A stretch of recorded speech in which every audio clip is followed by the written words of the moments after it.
So I am going to get started, and I want to welcome you all to the 1 year anniversary of Under the Hood. Can't believe that it's a whole year that has gone by that I had this idea to do this talk. I created a TED Talk last year, and part of it was called Under the Hood, and it was all about that patterns that are created in childhood impact us as grown-ups.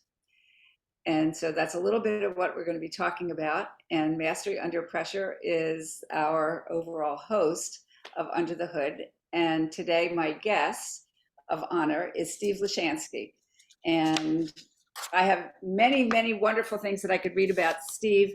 And I'm going to pick the one that I think gives you the best description of him. He's a Hall of Fame executive coach, a dynamic professional speaker, strategic planner, facilitator, and best-selling author. He works with CEOs and C-level C-suite executives to reach their ultimate leadership impact through better leveraging their talents, their culture, and the results.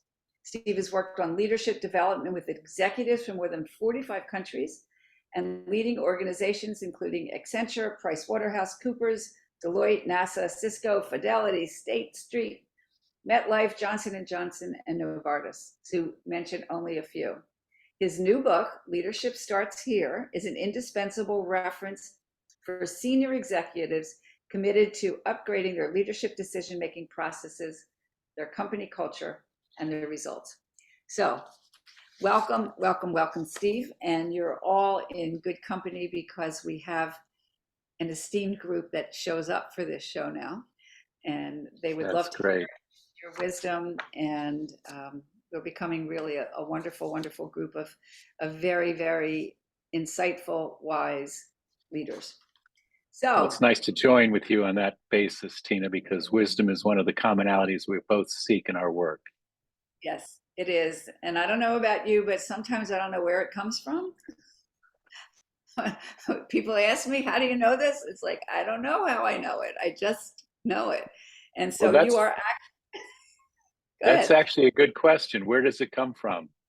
Because I think that there's many ways that it comes. I mean, fortunately, we've been around long enough to have a resume like that you just read. And it didn't start there. Let's just be clear.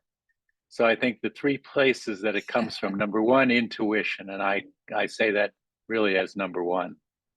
I think all of us have more wisdom. The question is, can we tap it? And that's one of the things I search for all the time. But that's one of my great sources. The second is experience. I learned so much from my clients and my colleagues, including you, about what works and what doesn't work, and about where the real basis of opportunity and meeting challenge really lies. And the third is just the interactions that we have day to day. If we're open, we can always be learning. My kids always say, Dad, you're still learning. I said, you start dying when you stop learning. There you go. There you go. So I have some very specific questions that will kind of give us some insight into how you have developed into who you are as this adult. So could you tell us, Steve, a little bit about your family of origin? Let's see. I'm a second generation. My parents were the first generation born in the United States. Their parents were from Eastern Europe. My dad was a career Air Force officer. He spent 23 years there. He said he would spend 40 there, except my mother refused to move to Mississippi or Texas ever again. So she made him retire. And of course, within 2 years, the company he went to work for sent us to Virginia for a year and a half. So I grew up talking in the South because I was 2 years old when I moved to Texas. I was 3 years old when I moved to Mississippi. When I was 8 years old, I moved back where I was born from, sounded like this, back to Brooklyn, New York. So nobody can tell where I'm from, and I can't do a New York accent, but I can still talk Southern because I learned to talk that way. So from this family that moved around a whole bunch, your mom didn't want to go back to the South. You learned to be in the South. But what are some of the things, like the behavior patterns that you learned when you were younger that have impacted you as a grown-up, honestly, and perhaps even led to some of your success? Well, I think two things. Number one, my father of his generation, born in 1919, was in World War II and the Korean War, was not very communicative. On the other hand, my mother was a force of nature. I'm the oldest and the shortest of four boys at 6'1". And my mother was a force to be reckoned with. So I think the maternal guide who just really told me you can do anything you want to do, which she learned to regret when I was a teenager, was a tremendous force for me. My dad really taught me to be able to communicate by not communicating. It's like, what did I miss? He didn't really talk unless he had something really explosive to say. One of the things I learned, and I always spent time with my kids, was to say, I'll always explain why I'm asking you to do what you do. There's only two questions. Do we do it? Can we discuss it before I have to do it, or do we discuss it after I have to do it? So I think the combination, my mother being a major communicator and social person, just always the mother everybody went to, and my father was kind of a very quiet guy unless he was upset about something. So I learned to both be more expressive from my mother and from my father in his own way. I think that was really important. So communication is one of my most important qualities. In Strengths Finders, it's my number one strength, actually. And I think I honed that, through a lot of their example. Also, Jewish family, four boys. It was pretty wild in our house, and everybody was expressing themselves all the time without any boundaries or borders. So I thought I learned to at least listen well, but also to speak my piece. And I think that was pretty important in growing up doing what I do. And I was an entrepreneur from a very early age. How So at so? the age of, well, when I was 5 years old, living on an Air Force base in Mississippi, we found out the mistletoe grew in the trees. And as a kid, I was going door to door selling mistletoe for a nickel. And I don't know if it's hard to turn down a 5-year-old kid for a nickel, but I was making money at 5 years old. And I'm Jewish, grew up Jewish. But by 13, I was running a lawn mowing business, making essentially $5 an hour, which in today's dollars is about $45 an hour. So I was industrious and entrepreneurial. I had a big social circle. I played sports. I love to compete. I love to communicate. I love to collaborate. I love to be involved with a group. I'm a raging extrovert. That's why you and I get along. I love all those things. But tell me, in a family of four boys, with you being probably a star, Yes. how did that kind of work with the rest of your siblings? Well, it's interesting because my dad never told me this till it was just before he passed away. But I said, what was important to you about being a father? He said, I wanted you to be independent, make your own decisions. Two of us are extremely good at that. The other two, not so much. So my number three brother retired as a deputy chief of police in Nassau County, New York, being the youngest lieutenant, captain, and inspector in their history. Very bright, very good timing. So the first and the third were superstars. Mm-hmm. Second was difficult. He had a couple of other issues, probably Asperger's that was not being diagnosed long ago. Mm-hmm. And my younger brother, had a share of challenges, but turned out to be pretty good. But superstar, I think myself, without saying I was a superstar, but I I've said done my share of important things. And my other younger brother, who became a chief of police at a very young age and retired at a very young age. so. One of the things that I know about leadership from my group dynamics training and a lot of my own experience is every group wants a leader, and every group wants to kill the leader off. So true. So, how have you kind of played with that? Because as leaders, and we have everybody here on this call is a leader in their own right, and it's that fine line. I always say you better have as much room as a crease on a pair of pants before somebody kind of might come after you. So, how have you played with that sort of fine line? It's interesting because I think being a good communicator, starting in fifth grade, I was critiquing our class newsletter to the point where the teacher finally said, you think you can do it better? You go do it. I think I produced a better one. So I think that there are two things. Number one is I ended up in a leadership position regularly as president of my class, president of the clubs, leading different organizations I've been a member of. But I wait to be asked. I don't need to be the leader. I'm very happy to collaborate and support a good leader. And in fact, as an executive coach and consultant, my greatest joy is supporting superstar leaders. But again, seeing things that they don't see, I think one of the most important things we always got to ask ourselves is where are we adding value and impact? And for me, I'm used to dealing with incredibly brilliant, capable superstar clients. I don't pretend to be in their intellectual capability, But what I do add is things that they don't see. And I think that's the important piece. So I think over time, by showing up and adding value and making an impact, you end up evolving to the role of a leader that people acknowledge and want to follow. And I think that's the most important piece is people want to follow you. I think that's a great way of putting it, by example, actually. You're Yes. describing. So let me ask you another question. What other patterns and behaviors did you have that didn't work out so great for you that you really had to kind of do some investigating and maybe some personal development? What things kind of got in your way? Well, number one is the number one thing that gets in the way of every good leader, and that's ego and arrogance. And I think as a kid, I thought I knew more than anybody else. And I used to talk about it. And I think that was, where I got into trouble a lot of times, challenging my teachers when I was in sixth, seventh, eighth, ninth grade. And even though I might have been right about some of those things, the way I did it stylistically was an ego-based process. One of the things I've come to learn through my own development is number one, that's your greatest enemy, not your greatest asset, the ego. And the other thing is arrogance, thinking you know everything there is to know or enough to know. Enough knowing to be dangerous is also a dangerous and fallacious point of view. So those are the two biggest things that as a kid I was probably a little extreme in. And as I got older, I got a little smarter. I had a lot to make up for. Could you give us like one example of an experience where it kind of hit you? And the reason that I ask this, not only so that it's personal for you, but I'm hoping that these interviews will be useful to upcoming leaders and aspiring leaders and people who want to learn more and grow more. So they have a lot to learn from you. So could you give us like one example where it just kind of like, you got in your own way and it hurt? Well, at a young age, I can tell you, a couple of the mistakes I made.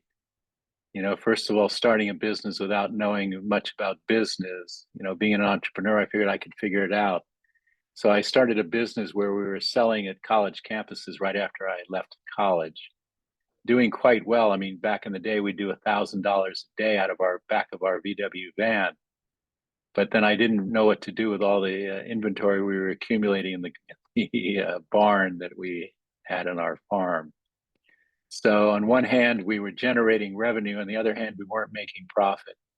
And I'll tell you the funniest story about not knowing what I was doing is one of our first vendors who gave us credit sent us an invoice. We bought $300 from this guy, sent us an invoice for 2%, 10, net 30. I sent him a check for 2% of the total of $6 within 10 days. And I got a nasty letter saying, where's the rest of it? And that's how little I knew back then. The 2%, 10 was the discount if you paid. So, I mean, I made my share of errors, but one of the things that I always said, and one of the things I really taught my kids and my clients, there's no mistake if you learn something from it. It makes you better going forward. So, I mean, there's a lot of reasons that I goofed up along the way, but one of the things I'm proudest of is I generally didn't make the same mistake twice. I'm very creative about mistakes, but not the same one twice. My father, in his own wisdom, used to say, you make it once, it's just a mistake. You make it twice, you're stupid. I'm with your father. That was his advice. So, when did you start making these adjustments and who inspired you? I know you've done a lot of training and Well, personal growth. well, I think I've been fortunate to have a number of mentors. My business partner mentor for 3 years was a guy who has a CEO built from scratch a $1.6 billion business. And he took me on as his business partner, raised money for me. Somebody named Alan Weiss, who is kind of the go-to guru and solo entrepreneur consultants, was another mentor of mine. But I think the most profound difference for me was extensive time, face time, and real study time with true masters. And to me, the difference between a mentor and a master, Alan is just a genius and a tremendous talent and amazing teacher and coach. Did he change the game? I don't know. To me, a master is one who changes the game. So I've been fortunate to have extensive study with at least 6 different masters, 2 spiritual masters, 4 business and personal development masters. And what I learned from them has really been sort of the platform and the foundation for everything that I've learned to do, because I think each of us, innovation is not a total leap. It's a step forward into a place that hasn't been really explored deeply before. I think a lot of times when I used to create products, when I used to run my early companies, I used to call it revealing the obvious. You'd create something that wasn't on the market before, but everybody goes, "Ooh, I'm looking for something like that." And I think it's something that we all do, which is called revealing the obvious, but it wasn't obvious till it was revealed. Whether that's in the form of a product or a piece of wisdom or understanding, I think it's really one of the most important things we do. So, tell us a little bit about your spiritual development, because I know that that was such a big part of, in addition to your business training, um, when Well, Stephen. I was a searcher from a very early age, and I ran into Swami Muktananda, also known as Baba, in 1976 after searching for about 5 years and trying out various different spiritual groups. For one reason or another, didn't work. And when you have the profound experiences, because my last year of college was doing independent study in business and the spiritual teachings of the top 7 religions. So I'd studied the scriptures, the Hindu scriptures, and realized the experiences that you have with a master were, I think there's actually 7 criteria. When I had that experience of all 7 of them, I realized this was the one I've been searching for. And I had many, many, many, many deep personal connection stories that were just profound and totally changed my life. I mean, it's probably the single most profound event of my life, followed probably by the birth of my kids. But, so that from a spiritual point of view, having Which a is why, spiritual, yeah, which is why I wanted to bring it up, because again, so many people separate. Somebody has, like your business life and your personal life. I've never known how to do that. And how do you separate your life? It's your life. the saying, we take ourselves wherever we go. And this level of inner work and inner development that you have done, again, is sort of the attraction that you and I have had, as friends, because Yes. we like deep. Well, And it informs everything. I think, if you look at what informs what, the spiritual dimension informs everything else.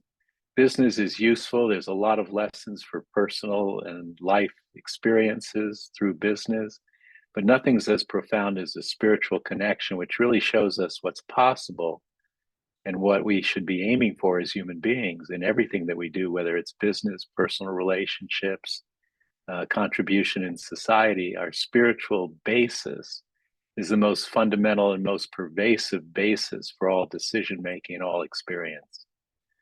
And there's no way to separate that. not that I've seen. So you sort of asked this question sort of from an early point of your life. I'm curious in terms of a later point of your life, that people say that we learn the most from what we consider failures. Can you share with us the biggest lesson that you learned sort of as an adult, that something didn't work out as you imagined and that you learned Oh differently? my gosh. Let's select from one. Well, one, for instance, when I was running my companies, I built about a $10 million business, and I just was really good at the marketing and the creation of product. I hated the operations. So I tried to outsource it. I read an article in Inc. magazine about one of the big hair care companies that outsourced all their operations. So I went searching for an operation to do that outsourcing. It was a warehousing group in Minnesota. And we hired them without the significant due diligence that we should have done, putting our whole business in their hands, because we were used to customizing our response to our customers such that whatever they needed, we would do for them. We were so customer focused. And this particular organization was, it has to be this way and this way only. And if it's not like that, we can't process the order. So in the hope of getting rid of my biggest headache, I created an even worse headache. We ended up having to take it back, and it set us back a couple of years in terms of our growth. So hoping for a good answer instead of doing the due diligence was one of the most costly lessons of my career. And it taught me to always be careful about what I'm looking for, why I'm looking for it, and how I'm going to get it done well. That was a big lesson. The ones that get us right in the gut, you know. It served me well in the future, but it was very costly at the time. So let me ask you something else. You have how many children? I know three. Is it Four. four? Okay, four kids, and you have had this extensive experience in travel. And how have you managed this thing that we call this work-life balance? What have been some of the guidelines that you've used for yourself that have enabled you to be that dad that was there for your kids and so Well, on? there's an interesting lesson there because I always used to say to people, what's most important to you? And they'd say, well, these are both equally important. And I used to say that for a while to one of my clients challenged me because I said, it's my work and my family. And they said, well, you'd never let us get away with that. They're both equal. So which is more important? And I realized my family is more important than my work. And my work is very important. So that's not a diminishment of my work. It's just a exultation about how important family was. And I think I just expressed that to them. And when I needed to travel, I explained what I was going to do. When I was there, I worked hard to be present with them when I was home.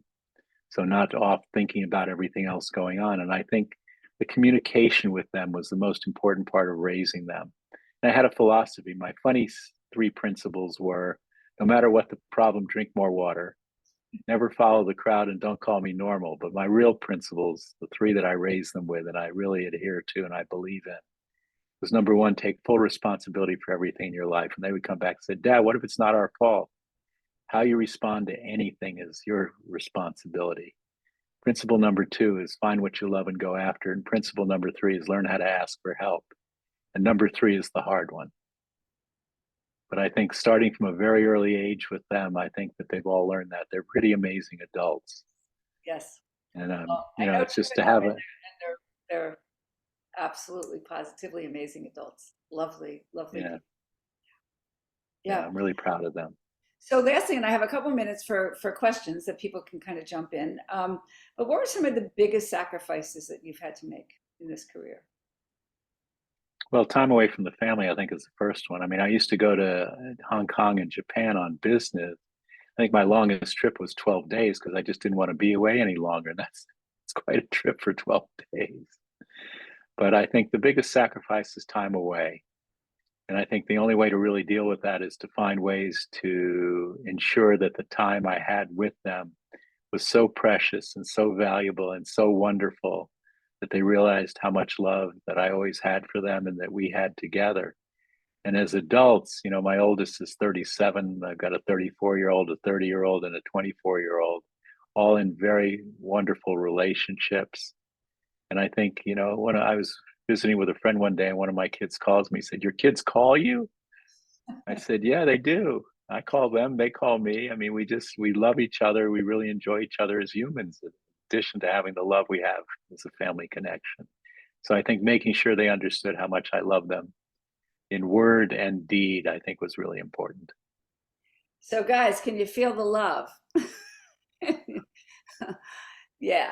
So I'm going to open it up for anybody that wants to ask Steve. We have about 5 minutes. Any questions that you have for him?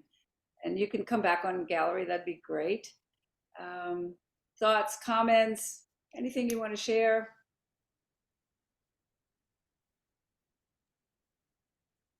I think it's very beautiful how you talk about it, Steve. It's really um, heartwarming, actually.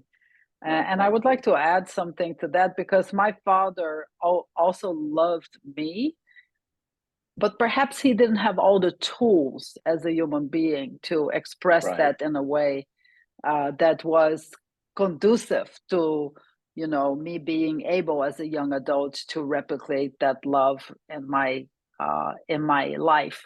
So that is really a compliment to you that you developed yourself so much also on a personal level that was conveyed to your children. That's really big. Well, thank you, Juliet. I think one of the other important cases of learning to do the right thing came with that. I also teach leaders to do this, which is number one, I didn't try and steer them in the way I wanted them. I wanted them to go where they were meant to go. Really challenge them always to find, what do you really love? What are you really going to commit yourself to? And I think, with everything you can learn by making mistakes. I tell leaders, you want your people to learn as much as possible, which comes from making mistakes. Just make them as big enough so that it doesn't hurt the company, and big enough to learn from. So I think the kids the same thing, and they knew that wherever they wanted to go, I was going to support them. I was behind them, but I wasn't going to be directing them. Wonderful. Anybody else? Any other thoughts? Is that you, Louis? Want to say something? I know you're taking. No, yeah, not really. I'm in awe as usual. So, firstly, thank you so much, Steve, for sharing your amazing journey, and congrats to Tina again for the 1 year anniversary of Under the Hood. So it's a truly remarkable program. I feel grateful to have been part of it. Part of the journey so far. And no, not really a question. I think one thing stands out as per all the conversations we've had over the last year is that all leaders are really emotional people. That's what kind of stands out to me most. All the C levels and all the leaders, all the masters out there, as you call them, Steve. It's fascinating that a lot of us, I'll generalize it, are not only emotional but come from an environment where family is the one of the biggest pillars of our strength. And so I guess my question is kind of more oriented towards like how did your emotions kind of shape the leader that you are, when you're going through a really tough emotional kind of circumstance. I remember Adriano's story a couple of months back, as well. I've been through some loss myself, and I think that's what's really impacted me, what I'm still struggling with after a year and a half. So how does that, how is that shape, did that shape you as an individual and as a professional? Well, I think, A really heavy I've been question. My apologies. No, I think it's a great question, Lou. I think it's a really important question. How do we sustain ourselves through difficulty? Because everybody faces it. And I think, partly I'm just incredibly grateful. One of my all-time favorite quotes, as I start to say that, one of my favorite quotes, my older daughter stops me and says, "Dad, you got like 200 of them." And I said, "No, I have a number one. It's called count your blessings."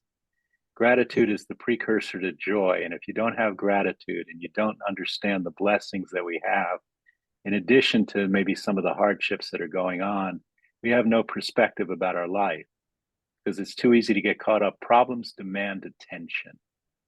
And sometimes that demand for attention is inappropriate relative to the importance of the issue grabbing our attention, and probably relative to the priorities that we have in our life or our business or our family or any place else in our life. So I think the most important thing we can always do is make sure we're on track to our most important priority outcomes as humans in all the different dimensions of our life: personal, professional, financial, health, contribution, sociability, friendship. We need to understand what our priorities are. And if we lose track of that, we lose track of perspective. When we start to get focused on our problems and the difficulties, we don't have what I call a non-financial balance sheet that's strong. Because if we start to list out all the positives, the resources, the capabilities, the talents on one side, and the difficulties, challenges, and obstacles on the other, most of us have really good balance sheets if we look at the totality of this. And sometimes we lose perspective because the problems are so demanding of attention.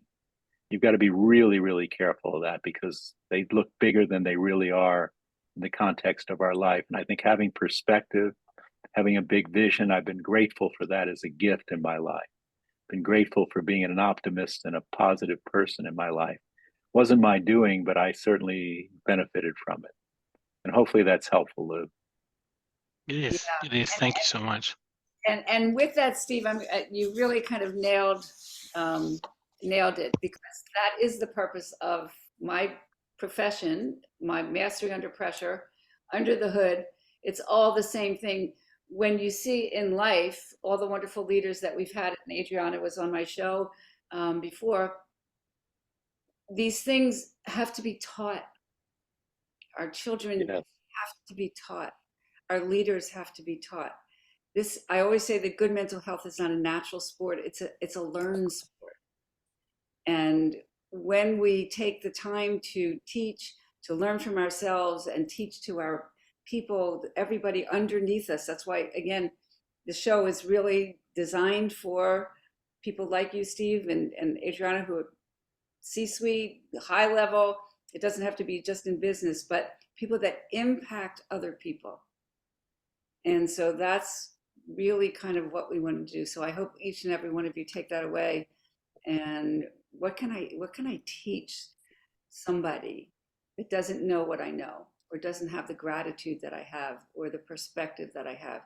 Because we got a lot of work to do in this world. We got a lot of work.